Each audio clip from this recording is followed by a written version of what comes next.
Here we are in 2021, thinking about two very viable options when it comes to self-publishing, in KDP and Ingramspark.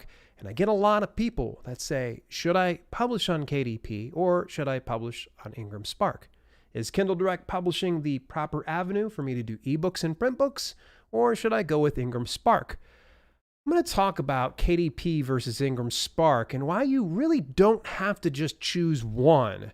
So make sure you stay tuned to today's podcast. What's happening? It's Dale here, and I'm just tickled to death you took a little bit of time out your day to spend a little bit of time with me to talk about my favorite thing in self-publishing, books. Listen, folks, normally I have a sponsor or a sponsor spot, but today, you know what? You guys are the sponsors. It would mean the world to me if you would go and pick up a copy of the Amazon Self-Publisher. That is a compilation of my 3 books in the Amazon Keywords for Books, Promotional Strategies for Books, and Amazon Reviews for Books, all in one little bundle, and a forward by my good friend Julie Broad over at Book Launchers. To pick up your copy, go over to dalelinks.com/selfpubbook. Get your copy right away. Make sure you share it over on social media and tag me because I'd love to see that. All right, so here we are. We're getting into this debate of Kindle Direct Publishing, aka KDP, versus Ingramspark. Believe it or not, a lot of people are blown away that I honestly don't believe that you should go for one or the other. I truly believe you should go with both. And I've got a few reasons why you should use both. And we're going to look at practical steps on what you should be doing, some of the best practices, because there's some people that will just go ahead, shoot first and aim second. We want to make sure you're aiming first and then shooting second. So here's one of the reasons why you should use both. Number one, KDP and Ingramspark are just a match made in heaven. They complement each other very, very well. And let me explain why. Because if you look into the print distribution of your books on Kindle Direct Publishing, you will notice something called expanded distribution. Now, expanded distribution comes at a bit of a drop, a little bit of a loss in royalties. Normally, you get 60% minus any print fees for distribution through all of Amazon. If you select expanded distribution on KDP, then you can go through another source, but you lose about 20%. Now you're probably like, well, that's not bad. But if you're like me and you really want to mind every last little penny, nickel and dime, then chances are very likely, why don't we just go to the source? Well, when I said they were a match made in heaven, it's for good reason, because Ingram Content Group is the one who handles the distribution of expanded distribution books. Say that 10 times fast. In fact, the sister company to Ingramspark called Lightning Source is the one that fulfills print runs through expanded distribution. Cool, right? All right, but what if we just remove the middleman? Because let's be honest, by going through KDP and using expanded distribution, you're taking a bit of a pay cut. And there's just one small step that you need to do. So because you're going to take the same type of content and you can be able to publish it through Ingramspark as well and not lose those royalty while getting the same distribution. So all your bases are covered while profiting so much more. And again, I'm going to give you some practical steps on what you need to do and some stuff that's going to really, really help you out. Now, here's the number 2 reason why you should use both KDP and Ingramspark. It is the widest reach possible. I mean, sure, you miss other smaller avenues, and can you publish to those other avenues outside of KDP and Ingramspark? Yeah.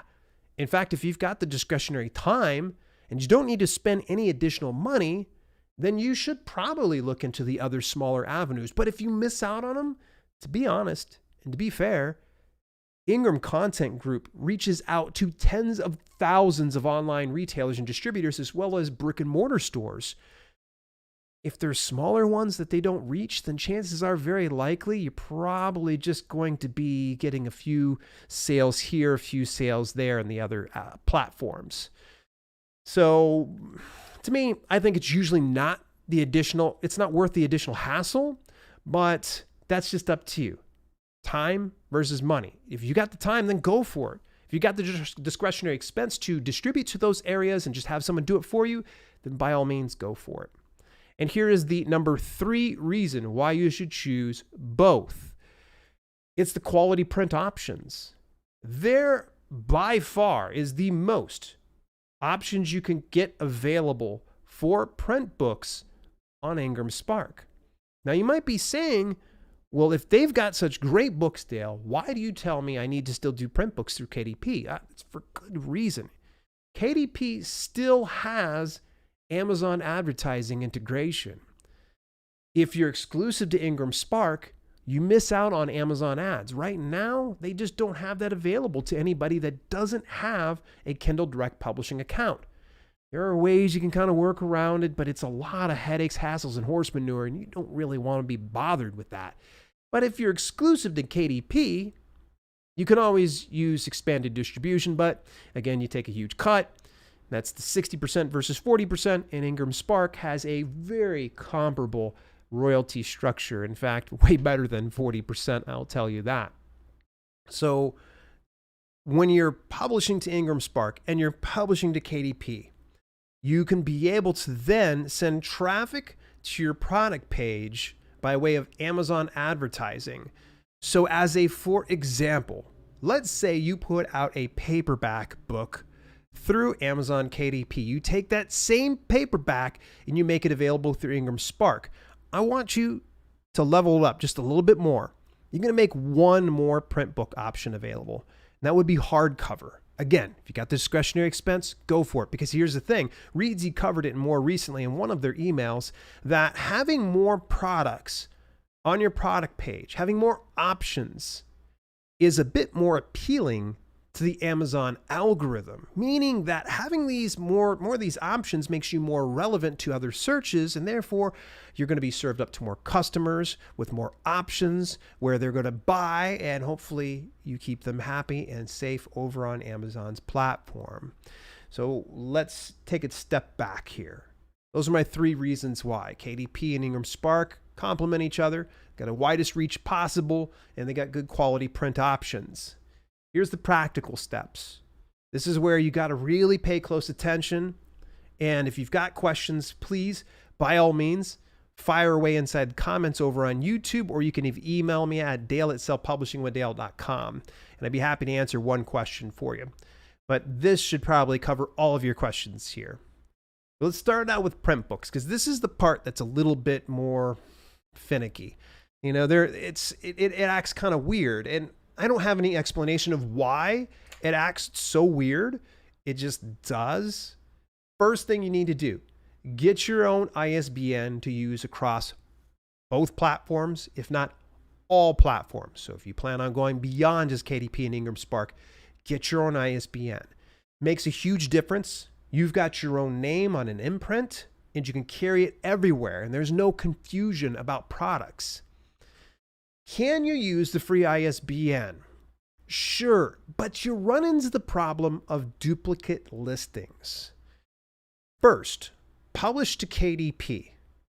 There's a good reason why you publish to KDP first.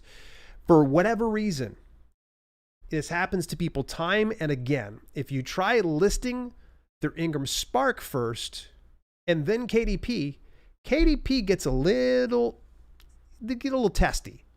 They don't like to see other products that are going to be published elsewhere. And the problem too is Ingramspark does have distribution to Amazon. So they're trying to really avoid duplicate listings. This is why you want to go with KDP first and then Ingramspark.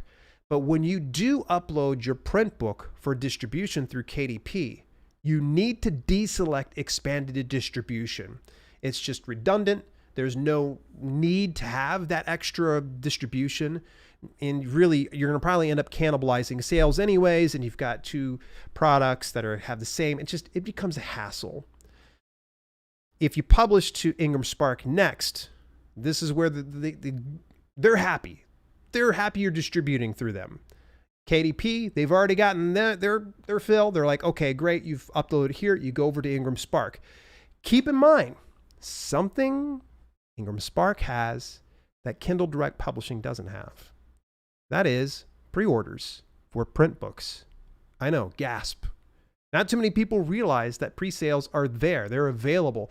So in the event that you want to do some pre-orders, they could be a good option. You're probably saying, whoa, wait a second. But if I go to KDP first and then I go to Ingramspark and I do a pre-order, well, what's the point? Therein lies the issue. And this is where you're going to have a little bit of a clash, because if you publish through KDP, they don't have pre-orders for print books yet. Will they have it in due time? I don't know. KDP doesn't talk to me anymore these days. So it is what it is. When you go through Ingramspark, they can give you a free ISBN in the US only. Yeah, they're providing it to US publishers. The only problem is you won't have your name on the imprint. And if you're using the free ISBN in KDP and you're using it on Ingramspark, you're going to have 2 product pages because there's 2 different SKUs. When you have one ASIN here and you got an ISBN over here, it's going to have a little bit of a clash and things aren't going to match very well. Again, highly recommend invest in an ISBN. I've talked about this in previous podcasts. Actually, you can take a look a few episodes ago where we talked exactly about the whole process you need to do. Now, let's look at ebooks. When it comes to KDP versus Ingramspark, started out again. I know I'm repeating myself because I was just saying it before. Get your own ISBN. Okay? Free, I wouldn't recommend it. I just wouldn't recommend it because if you look at this in the long term, it will pay off. Now, if you're a bit more strapped, you're kind of going, but Dale, know that I've warned you that if for some reason, you really want to get this out and you want to get it out yesterday, then go for it. But you're going to run into some real issues when you have all these different product SKUs and having to track everything down. So with ebooks, you're going to do the same thing. Publish to KDP first. Then you can go over to Ingramspark. And I will tell you, if you're new to Ingramspark, if you're not familiar with their dashboard, it can be overwhelming, especially considering KDP is dead simple. So if you find KDP to be hard, when you open up Ingramspark, it's got a lot of metadata you got to kind of fill in, but just be patient with it. And if you ever find yourself stuck, reach out to support and they will help you out. Hey folks, I've got a couple final little tips here before we go ahead and wrap up today's podcast. I know it's a little shorter than normal and we don't have any sponsors. Again, you guys and gals are the sponsors here. So if you happen to be listening to this and you haven't picked up a copy of the Amazon Self-Publisher, head on over to dalelinks.com/selfpubbook and you'd be the sponsor today. I do appreciate that greatly. Here's my final tip. My final tips, I should say. Are you publishing print books wide? Then I absolutely implore you to consider getting your own ISBN and publishing to KDP first and Ingramspark second. And if you're feeling froggy, look at other distribution avenues. We talked about a few of them on here, everything from Blurb to Lulu to everything else in between. So just look at some of the past podcasts. If you're publishing your ebooks wide, then you're going to need to make sure you avoid KDP Select, because when you go into KDP Select, it means that you got to keep your ebook exclusive to the Amazon platform and it cannot be distributed anywhere outside of KDP. Okay, so now we got that one out the way. Publishing the ebook wide though, no KDP Select. You can put it wherever your heart desires. Remember, if you got the ISBN, go buck wild. There's so many platforms and it's so simple to publish to a lot of them. Everything from the Smashwords to the Drafted Digital and Publish Drive and everything else in between. If you plan to publish more than one book through Ingramspark, I would say in a year. So we'll say 2 to 3 books within a given course of a year. I would recommend you look into my preferred platform and place that I really like, the nonprofit organization called the Alliance of Independent Authors. Having an ally membership allows you up to 5 free coupon codes per month to utilize an Ingramspark. 5 per month. I mean, even if you were to do, say, 4 per month over the course of a year, that's 48 titles without those coupons or having to track them all down. It's about $50 per upload, which runs about $2,400. What? That stuff adds up after a while. Yeah, Ingramspark's not free to upload to unless you have these coupon codes, but getting them through Ally makes it so much more simple. And their membership runs right about 120 per year. Again, go over to dalelinks.com/ally. I've got a link to that inside the show notes for today. Hey folks, do me a huge favor. Subscribe or follow me on your preferred podcasting platform and leave a review. Or if you're watching it on YouTube at dalelinks.com/YouTube podcast, drop me a comment down below what you think about today's information. If you got any kind of questions, please fire them off to me. Till later, this has been Self-Publishing with Dale, and I will chat with you folks next week.